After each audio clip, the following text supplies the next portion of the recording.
Bagi kalian yang sudah pernah menonton film Spider-Man Far From Home, pasti kenal dengan sosok Mysterio yang diperankan oleh Jake Gyllenhaal. Nah, pada tahun 2021 lalu, aktor ternama tersebut kembali memerankan tokoh di sebuah film yang berjudul The Guilty, atau dalam bahasa Indonesia berarti yang bersalah.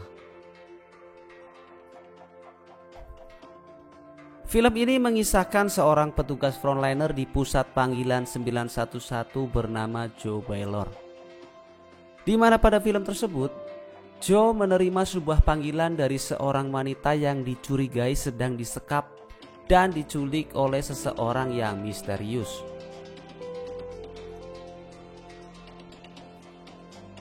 Penasaran seperti apa serunya film yang diperankan oleh aktor tampan tersebut? Sebelum masuk ke videonya, terlebih dahulu bantu channel 19 detik dengan cara menekan tombol subscribe dan push notification button agar kami bisa terus berkembang dan memberikan alur cerita dari film-film menarik di setiap harinya. Jika sudah, sekarang mari kita simak alur cerita film The Guilty.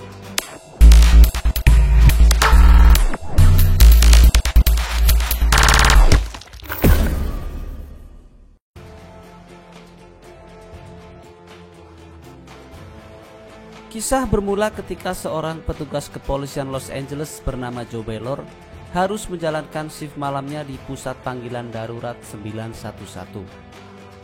Pada awalnya, Joe merupakan seorang polisi dari Departemen Kepolisian Los Angeles.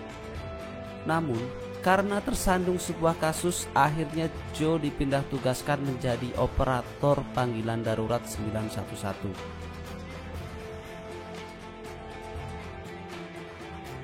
Malam itu suasana kantor kepolisian lebih sibuk dibandingkan malam-malam sebelumnya. Hal ini dikarenakan ada sebuah insiden kebakaran di wilayah tersebut. Berbagai macam panggilan darurat pun Joe terima. Meskipun tidak jarang sebagian dari panggilan yang masuk hanyalah masalah sepele.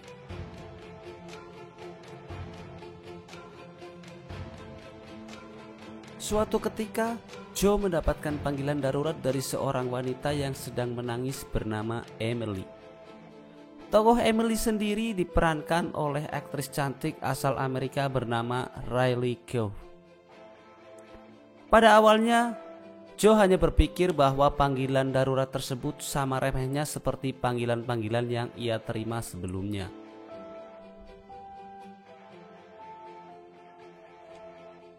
Akan tetapi pikiran Joe seketika berubah setelah ia mendengar suara seorang pria yang sedang marah-marah. Dan di sini Joe juga sadar bahwa wanita tersebut sedang dalam bahaya. Dengan sigap, Joe meminta Emily untuk menjawab setiap pertanyaannya secara perlahan. Di tengah obrolan mereka, Joe mendapatkan informasi bahwa mereka sedang mengendarai minibus berwarna putih. Sayangnya, di tengah-tengah obrolan dengan Emily, si penculik tersebut mengetahui dan segera merebut ponsel darinya. My name is Joe, I'll be waiting. Emily, do you hear me? I will be waiting. My name is... Shit. Dan akhirnya panggilan telepon pun terputus. Sambil memantau Emily dengan GPS di layar monitornya, Joe segera meminta bantuan kepada petugas kepolisian setempat yang sedang berpatroli. Ia meminta kepada para petugas untuk memblokir jalan serta memeriksa setiap mobil minibus berwarna putih yang melintasinya.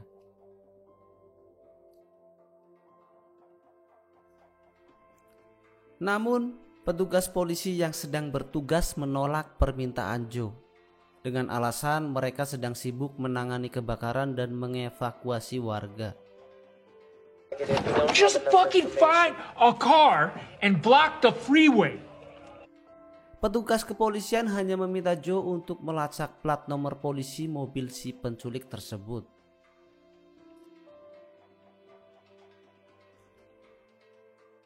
Singkat cerita, Joe akhirnya menemukan informasi mengenai alamat dan telepon rumah Emily dari data kepolisian. Saat dihubungi, Teleponnya diangkat oleh anak Emily yang masih berumur 5 tahun bernama Abby. Sambil ketakutan, Abby menceritakan kalau tadi mantan ayahnya bernama Henry datang ke rumah. Ia berkata bahwa Henry membawa pisau sembari memaksa Emily masuk ke dalam mobil untuk meninggalkannya bersama adiknya Oliver. Abby juga berkata bahwa sekarang Oliver sedang tidur di dalam kamar mandi.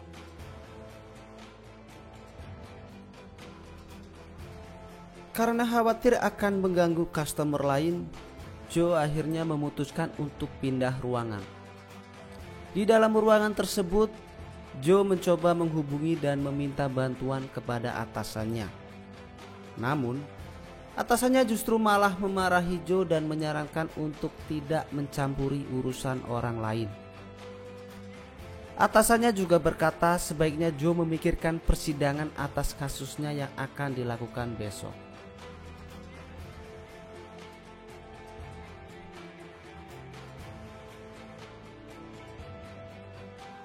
Di sini Joe hanya terdiam dan seketika ingatan akan kasusnya beberapa waktu lalu mulai muncul kembali. Lalu ia mengambil ponsel dan menghubungi semua orang terdekatnya agar bisa memberikan kesaksian palsu di persidangannya besok. Setelah merasa sedikit lega, Joe kemudian kembali menunggu panggilan dari Emily dan menghiraukan saran dari atasannya. Kemudian scene beralih ketika Joe mendapatkan panggilan dari Abby. Abby berkata bahwa ada beberapa petugas polisi yang datang ke rumahnya. Joe meminta kepada Abby untuk memberikan ponselnya kepada petugas kepolisian tersebut. Di saat itu, polisi sedang merasa panik karena melihat darah berlumuran di tangan Abby. Padahal ia tak terluka sama sekali. Mendengar hal tersebut, Joe pun ikut panik. Dan saat diperiksa, polisi menemukan jasad Oliver di kamar mandi yang berlumuran darah dan perut tersayat pisau. Di tengah-tengah obrolan, tiba-tiba telepon mati. Dan Joe yakin ini pasti perbuatan dari mantan suami Emily, yaitu Henry. Sambil menahan amarah, ia menghubungi nomor telepon Henry yang didapatkan dari data kepolisian. Di panggilan tersebut, Joe mengaku sebagai polisi dan menjelaskan bahwa ia sudah tahu semua kelakuan Henry. Henry yang semakin terpojok pun akhirnya menutup panggilannya. Dengan penuh amarah, Joe akhirnya menghubungi dan meminta bantuan kepada sesama rekan kepolisiannya yang bernama Rick untuk datang ke rumah Emily.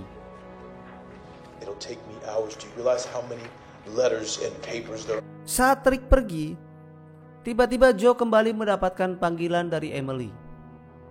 Joe bertanya bagaimana keadaan Emily, dan Emily pun menjawab bahwa saat ini ia sedang duduk di kursi depan di dalam mobil yang sedang melaju sangat kencang.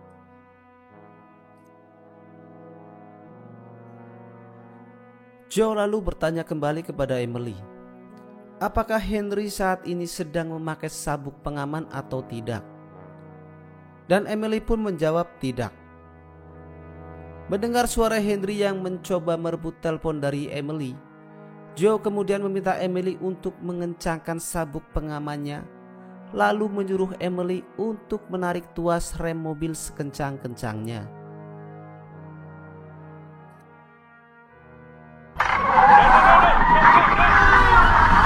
Kemudian terdengar suara rem mobil cukup keras dan telepon pun terputus. Joe hanya berharap Emily memberi kabar secepat-cepatnya. Sambil menunggu panggilan dari Emily, Joe menghubungi petugas patroli untuk memeriksa keadaan di lokasi terakhir GPS mobil Henry. Singkat cerita, Emily kemudian kembali menghubungi Joe. Di sini Emily memberitahu bahwa rencana Joe gagal. Pada saat Emily ingin kabur, Henry berhasil menangkapnya dan malah mengurungnya di bagian belakang mobil. Joe pun mulai menenangkan dan memberitahunya bahwa ia memiliki rencana kedua. Joe bertanya kepada Emily, apakah ada benda keras yang berada di dalam sana? Setelah mencari, Emily kemudian menemukan sebuah batu bata.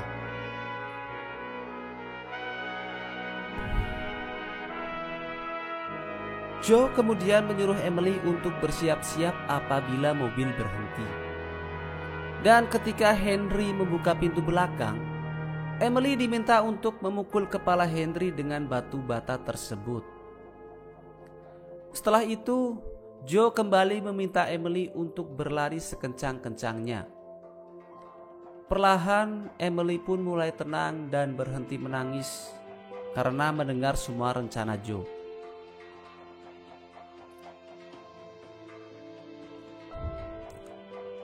Emily akhirnya bercerita bahwa dia tidak tahu alasan mengapa Henry marah kepadanya. Padahal, Emily hanya berusaha mengeluarkan ular dari dalam perut anak keduanya, yaitu Oliver.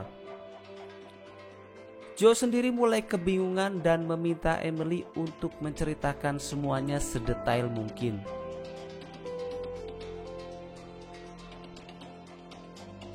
Emily kemudian menjelaskan kalau seharian penuh Oliver menangis tanpa henti seperti sedang menahan sakit perut.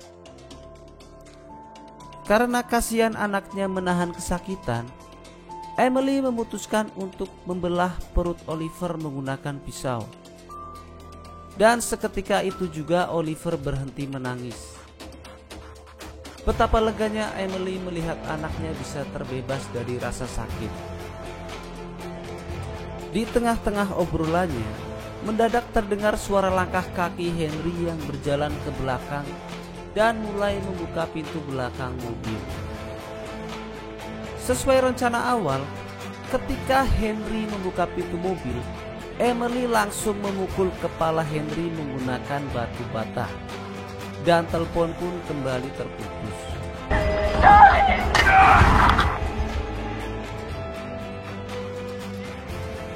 Tak lama kemudian, Joe akhirnya mendapat panggilan dari Rick lewat ponsel pribadinya. Di sini Rick menjelaskan bahwa dia berhasil menggeledah barang-barang di rumah Henry. Ia menemukan sebuah surat tagihan dari rumah sakit jiwa atas nama istrinya, yaitu Emily.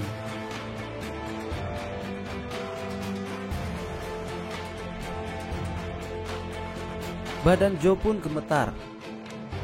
Dia mulai mencoba untuk menghubungi Henry. Ketika telepon diangkat, terdengar suara Henry yang sedang menahan kesakitan akibat hantaman batu bata tadi. Henry memberitahu Joe bahwa Emily sudah kabur jauh. Henry juga menceritakan kejadian sesungguhnya kepada Joe. Tujuan Henry membawa Emily yaitu untuk mengantarkannya kembali ke rumah sakit jiwa. Meskipun dia tahu kalau pihak rumah sakit akan menolak karena ia tidak memiliki uang dan tagihan sebelumnya juga belum dilunasi.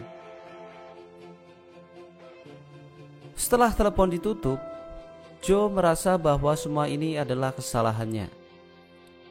Seandainya jika ia tidak mencampuri urusan rumah tangga orang lain dan tidak membantu Emily kabur, maka pastinya peristiwa ini tidak akan terjadi. She says you've talked before. Her name is Emily. No, what? Just where is she? Yes, now! Kemudian Shane memperlihatkan ketika Emily kembali menghubungi Joe.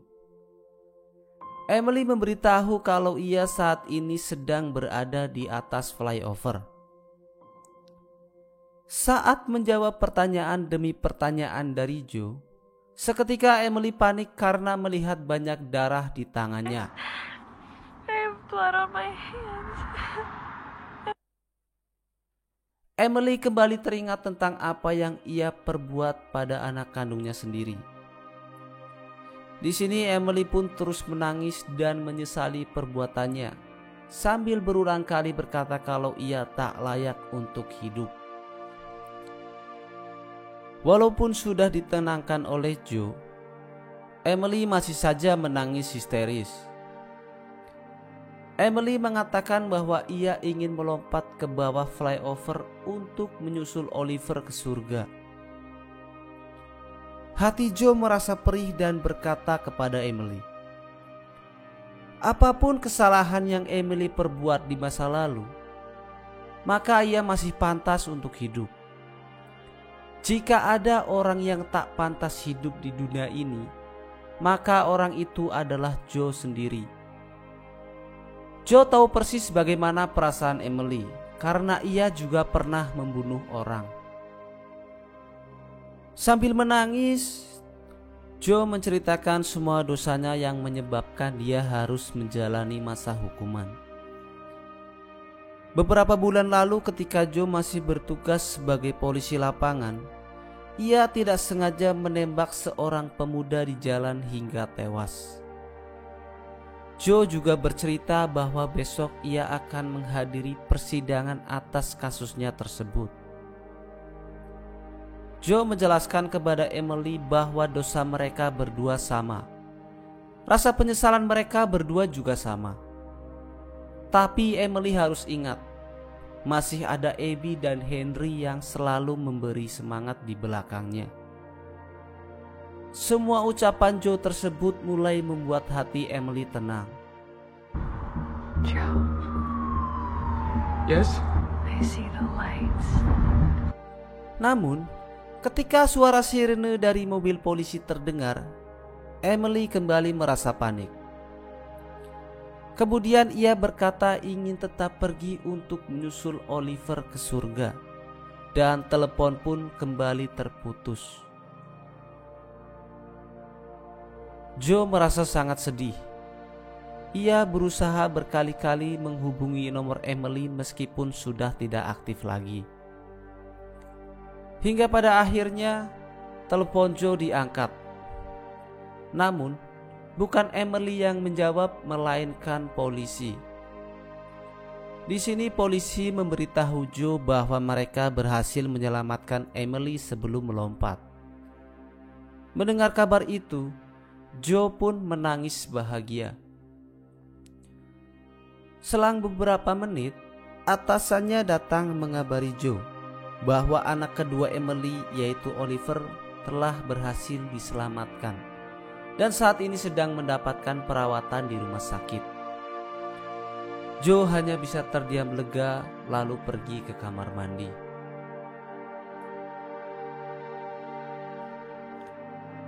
Dari peristiwa ini Joe akhirnya tersadar kalau kasus Emily merupakan cerminan dirinya sendiri. Ia bisa dengan mudah menasihati orang lain, sedangkan ia sendiri justru berusaha selalu mengubur dosanya dan lari dari tanggung jawab. Dalam hatinya Joe pun berkata kalau dia akan menghadapi semua kenyataan meskipun harus dipenjara atau dipecat karena telah mencoreng nama baik kepolisian. Mulai saat ini Joe tidak akan lari dari semua masalahnya. Film pun ditutup dengan scene Joe yang sedang menghubungi satu persatu saksi persidangannya. Dan ia pun meminta mereka untuk memberikan keterangan sejujur-jujurnya.